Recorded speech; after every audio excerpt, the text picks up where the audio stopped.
So this video is gonna be completely different than what I usually make. This is purely unscripted, which means it's gonna be bad. I just need to talk for a little bit about the Black Ops 7 campaign.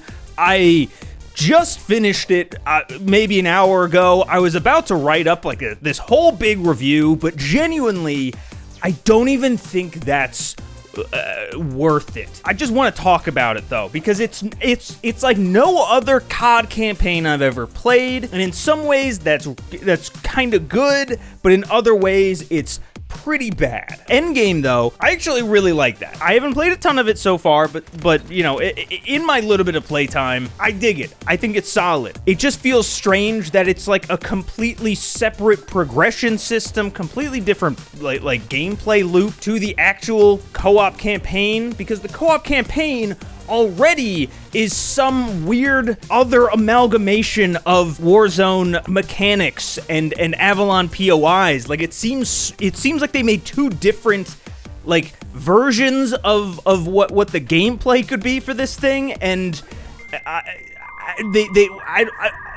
don't know what they did. Spoilers, first of all, I'm going to spoil the entire campaign. Not that there's a lot of like story there to really like dive into. In fact, my biggest complaint from a story perspective is that there is none. It goes nowhere. Literally, the characters are, with the exception of I think one mission, they are in Avalon 100% of the time. Now they have these weird dreamscape things, which take you out a little bit, and those are kind of cool. But like from a storyline perspective, there is nothing is progressing in real life. And I guess you could say that is supposed to be where like the character development is. I think that's what they were probably going for. But I'm telling you right now, the characters are not interesting. The four main characters, of course, are David Mason, Harper, played by Michael Rooker. I've just been calling him Michael Rooker this whole time. This is the first time I've said his name out loud. Samuels, who is a very minor character from BO2, and the new character 50/50, who I believe her like big shtick, why they call her 50/50,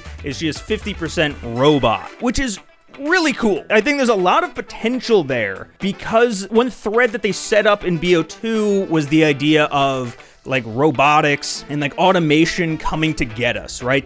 Coming to take our jobs, you know? There was some subtext there. And I feel like that connection could have easily come out through 50/50 and her character arc, because she is a literal cyborg and a direct example of technology helping people, going completely counter to Woods' ideology back in BO2. Not to mention all of the real world parallels with AI now coming to kill us, which they actually started to hint at for a minute, with Menendez being revealed to be a big deep fake like 15 minutes in, but after that it's completely dropped, and instead, oh no, the whole big the twist that no one saw coming. The big paramilitary corporation is the real bad guy. What the holy shit, that's a crazy twist you got there. And every character's motivations and even their backstories are just crazy surface level. In fact, all three of the main characters not named Mason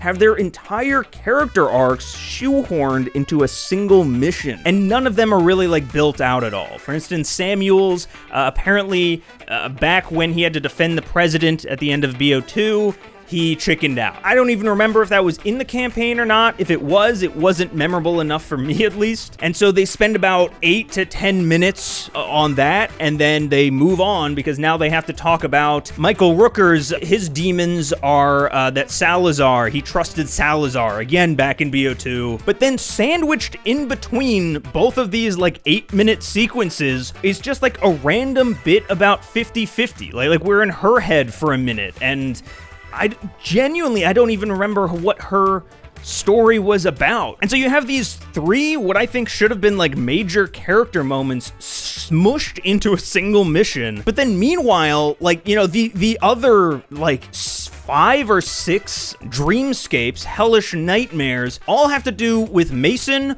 or Woods again. There's, I think the entire first one has to do with Woods being tortured. And like, it is interesting, and I was kind of digging it. You know, you go through and you actually see him being tortured by Menendez, something that we never really saw back then. But Woods isn't in this story. He's dead. There's no reason for him to even make an appearance. We also spend a decent amount of time in Vorkuta and then in Alaska toward the tail end of the game, trying to like repair David's memories of Alex, which is just strange for a number of reasons. For one, they completely retconned it to make Alex Mason a good father. It's crazy the lengths that they went to. I just recently in another video brought up the fact that the only time that we see child David and adult Alex, they were climbing a tree, and David says something like, "I'm scared, Dad," and Alex says like, "You're 6 years old, David. Stop being a baby." Like, he's a really mean guy. But in this, they show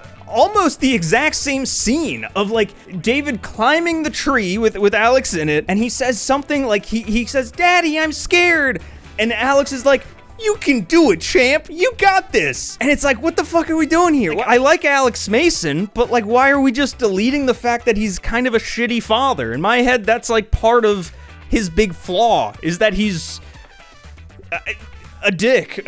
I don't know, man. It just feels like a lot of fan service. Because the big problem is you have these 4 characters who are going through this like dreamscape, but most of like the dreams has nothing to do with them. It's all Woods' shit. It's Mason's shit. It's Vorkuta and it's Angola. And then there's a random scene with Menendez in Panama. And it's just like, it feels disconnected, I guess is where I'm going with it. That said though, a lot of the missions are actually really fun. I especially appreciate the one mission that is dedicated to shipping containers. I love it as a shipping crate connoisseur. Big fan. Okay, so that's like the good section. I know that didn't sound very good, but the bad parts, I think, are like the missions in between. So in between each of those missions, you kind of come out of that cradle-induced hallucination, and you're back in Avalon, and you have to do something. You have to generally just infiltrate another building to get another fucking USB drive for Karma, who, by the way, Karma is alive and is like part of the gang. Was she ever actually in the military? I thought she was just a fucking hacker back in the day, but now she's like taking dudes down fucking jujitsu style. So anyway, the Avalon missions are just kind of open-ended, and they just feel empty. They feel like back a few years ago with MW23, we had those open combat missions that felt like they were just kind of in there to fill runtime. That's the same vibe that I got here. And then one last thing that I want to say about the story, there was a mission like about halfway through, it might have been like mission like 4, where you actually play as a completely different crew. You play as this guy Razor and his 4 or 3 compadres. And no joke, I felt more connection to these 4 people within their first cutscene than I ever did to the actual original crew. And so when we first played that mission, I was actually pretty excited. I thought that was a really fun mission. Again, it had a lot more like parkour elements to it, even a stealth section at the beginning, which you literally never have again. There is no sniping segments in this game. There is no more stealth bits, or at least if there were, the people that I was playing co-op with just like went right past them. But overall, it was a very fun mission. And so I was looking forward to actually something that older CODs did that we really haven't had in a while. And that's an A team and a B team, where maybe Mason and the crew stay in Avalon while the other team are a little bit more globe-trotting. You know, it's kind of like Mason, they're the boots on the ground, and then Razor is like the window into the rest of the world, right? Like, what else is happening in the year of our Lord 2023?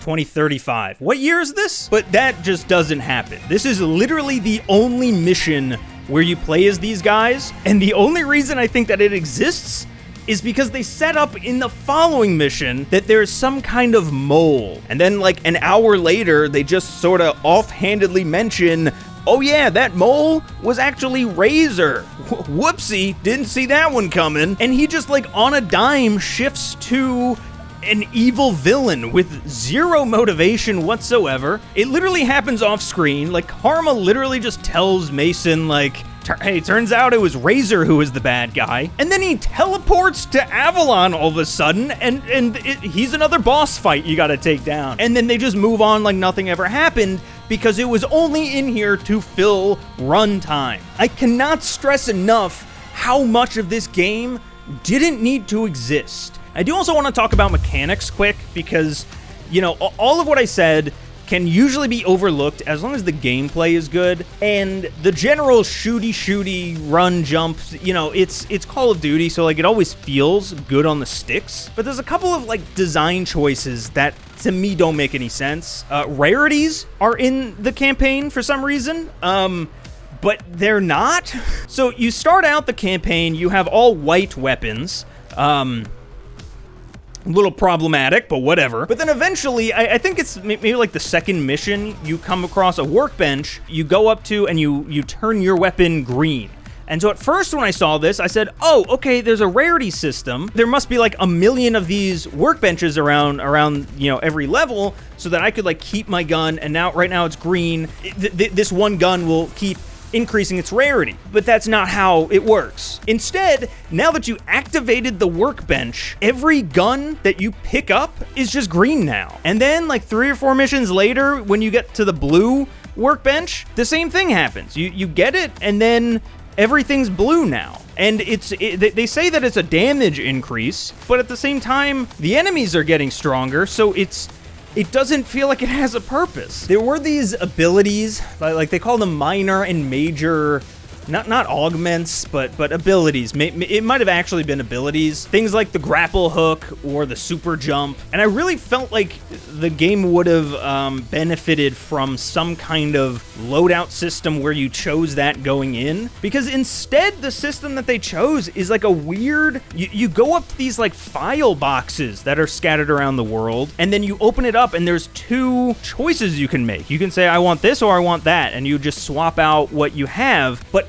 it felt like another thing that like the game just wanted me to go up and interact with to like, I don't know, get my clicks per minute up. There were also a crazy amount of like Warzone-esque like loadout boxes that you would go up to, and it was a very similar system. It would just open up 2 weapons side by side and you'd pick one, and it just feels weird. Like, why not just put those guns on the ground? There's already guns all over the ground. Just add them to that. Oh, bosses. Bosses were another huge thing. And like, look, I'm all for bosses in Call of Duty games. I know some people don't like them, but literally every single mission ends with a boss fight. And sometimes it makes sense, right? Like you're taking down a VTOL or a very tall Michael Rooker, but other times it's just like a random sniper. I should also mention, I buried this really deep in the video, but probably my biggest complaint, when you play solo, there's no AI teammates, which is really fucking weird to me. You'll be playing as David, and you'll be talking to Harper and 50-50, and they're just not there. They're all over the radio, but they're talking as if they're there. It's very strange. I don't know why they chose to do that. I don't know if it was a technical thing. I can't imagine it would be, but it just takes me out of it, especially because there is no difficulty to the game. It's all just a base difficulty, and it's built for 4-player co-op, which means that there are 4 players worth of enemies and 4 players worth of like room. And so the whole thing feels like a little bit larger than it would be like in a normal COD campaign, and it just feels like an overwhelming amount of enemies at times. And that also leads to some weird stuff where like you can't pause in solo. When you pause, the game keeps going in the background. You can check out your fucking calling cards or whatever, but the game just keeps going. This thing was not built to be single player. This thing was not built to be like any other Call of Duty campaign you have ever played. This was built to be something else. And whether or not that's good, I mean, I guess it's up to you, right? That's how an opinion works. For me, I found that I started to have a better time with it once I started looking at the story as not existent, and instead started looking at each mission as if it was a Spec Ops mission. You know, something that doesn't have any kind of impact on a big overarching story or anything. And I think taking that into account, it isn't as bad as maybe some people are making it out to be. But if you're like comparing it to a standard, normal, cinematic, crazy, Call of Duty campaign, it's just not it. I think genuinely I would put this campaign on the bottom of all Black Ops campaigns. The only one that it rivals to me is 3. I haven't played 3 since it came out, so I'm not the best judge of that one, but I I remember at least liking the gameplay from it, which is something that I can't really say here. So anyway, I don't know. There's no like big ending to this video or anything. Channel members are gonna be listed up all around me. Hopefully this video isn't 30 minutes long. If it is, someone shoot me, because that means this video is gonna take a long time to edit. But if it doesn't, then hopefully this week, I should have a new maps video coming out in BO7. Keep an eye on the channel, hit that notification bell, and yeah, I'll see you guys in the next one. Bye!